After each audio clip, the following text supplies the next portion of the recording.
Hi, I'm going to talk to you a little bit today about modest dressing and some ideas that we can all take to heart, no matter if we are Torah observant Jews or secular or any other religion, some ideas that we can all take to heart and some parameters that we can use that will help us choose what clothing we put on our body so that our clothing represents our true inner selves. And it's an interesting paradox that I want my outside to reflect what's inside. And this is the world that we live in today. We live in a physical world where, upon when I meet someone, I'm going to see, as much as I try to see their soul, I'm going to see their outside before I get to know their inside and their inner essence. So, what we choose to put on our bodies is very important because it does say something about who we are. And once we take that responsibility to say that I'm going to put something on me that represents who I really am, then a whole world of opportunity opens up to us. But this can be a very big thing to take on, and it's very scary, and it's very complicated, and it makes shopping for clothing difficult. So I'm going to share with you a bit about my journey and how I choose my clothing, and I'm going to give you some ideas on some things that might help you in your journey in discovering how your clothing can represent who you really are. So I am a Torah observant Jew. So that's the perspective that I'm coming from. And those are the parameters that I put on myself. However, I'm going to just give you some ideas that are definitely applicable for anyone. So the first step that one needs to take is to create some rules, create some limits. And that's going to be different for everyone. For someone, it might mean just not showing cleavage. For someone, it might mean loose pants. For someone, it might mean a turtleneck covering her neck completely. It's going to be different for everyone. But you do have to decide on those bottom line laws, those things that are not bendable. For me personally, it means that my elbows are covered, my collarbone is covered, and my knees are covered. Those are the laws that I follow. And that basically means that even if something is very, very modest, but it comes above my elbow, not going to go there. Even if it's very, very loose and flowy and modest, but it shows my collarbone, I'm not going to wear it unless I have something underneath. The reason why we need to have those laws, those limits, is because once you start bending and once you start going around things, then really you're kind of left with nothing. And I think a lot of us know this in other areas of our life. Unless I have a strict bedtime or a strict time that I spend with my husband, then there's going to be always something comes up, always something new, and in the end, you're kind of left with nothing.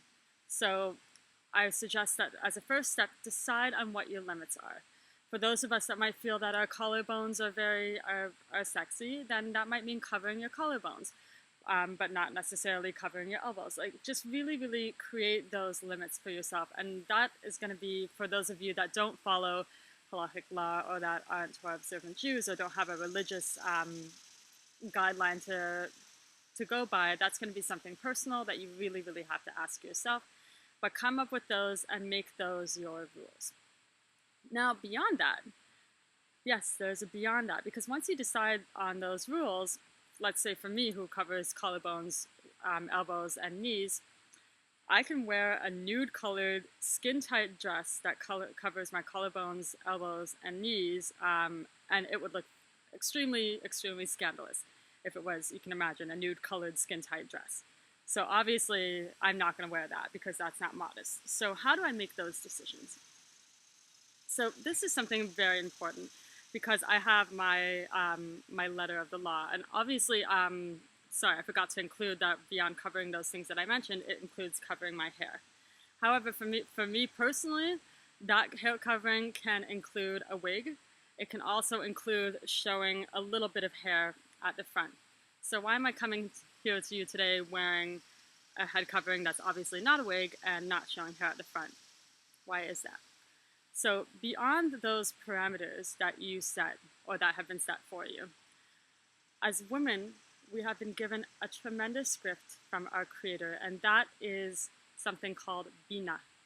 It's loosely translated in English as woman's instinct or wisdom. And that's something that's very special to you as a woman, that every single woman has, and it's a gift. And that's your deep intuition, your deep gut feeling. And we as women, especially when it comes to dressing and what we put on ourselves, we know. We really, really know. When we turn off all those voices, saying, oh, you look so great, you look so sexy, work it, girl. When you turn off all those voices and ask yourself, is this really who I am? You're going to know. You're really, really going to know the answer to it yourself. So for me personally, when I put on, let's say, a long wig with curly hair, that's not going to work for me. Because I know, even though I look amazing, I know that's not who I am. And that's not, well, it is who I am, but who I am, behind closed doors. That long wig with curly hair is not who I want to bring to the world. It's not the woman who I want to be. On someone else, that's really not my call. That's not my call. I can see what's gonna work for me, but on someone else, that's not her call, not my call to say. When I cover my hair like this, when I cover my hair with a tichel, that is who I want to bring to the world. However, I also have put on tichels on myself that don't feel modest. They feel like too much. They're too sparkly, too ostentatious. I once tried on something that had like a little bit of fringe at the side, and no, it wasn't what I wanted to be. It wasn't who I am. It wasn't the person that I want to bring to the world. For me, and this is something I think a lot of women can take to heart, if I'm putting on my makeup and getting ready, and if I'm winking at myself in the mirror, if I'm looking at myself like this, and I'm just a little too show-offy in my body movement when I'm putting on my outfit, for me that's a clear sign that what I'm wearing is not modest. Feel beautiful, yes. Feel gorgeous. Feel like a kiddush Hashem. Feel like a light. Feel wonderful, like you want to move, like you want to dance. All those things. Those are things that I want to feel when I'm getting dressed. However, winking at myself, no. That's when I'm winking at myself in the mirror, then I have to put that away and I give it to someone else, because it's either too tight or it's too something. It's something that is not who I want to be.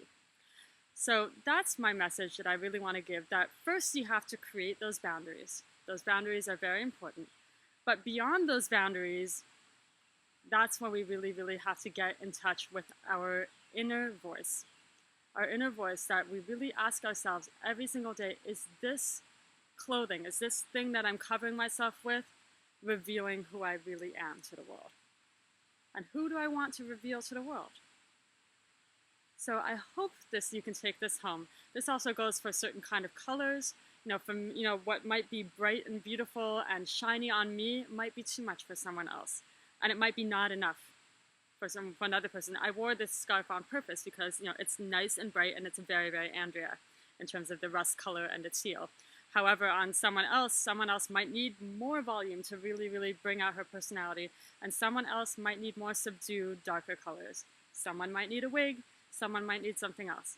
On me, this is just right. So this is pretty hard. It is pretty hard to go through your closet and get rid of all those things that are just, that you either feel a little too good in or that they don't make you feel good. But it is a very liberating experience. You want, when you open your closet doors, to feel good about your choices, to know that those choices represent who you are and are going to help you be the woman that you need to be. So that's my message for today. Very, very simple. Get in touch with your inner instinct and your inner voice. Because beyond the letter of the law, we have a lot of choices. We try at Wrapunzel to show you all these different ways of wrapping, all these different ways of dressing, depending on your style and personality and the day that you have. But really, you have to talk to yourself and really get in touch with yourself and ask yourself, who do I want to be? So that, and the message that I get, that people say, like, where do you stop? Where are your limits? If I am winking at myself or doing a kissy face or like doing model poses in the mirror, then I know that something about either what I'm wearing or my mood for the day, something is off and something is not going to go well for me. So that's just for me personally. For someone else, it might be something totally different that she's putting on that's causing that reaction.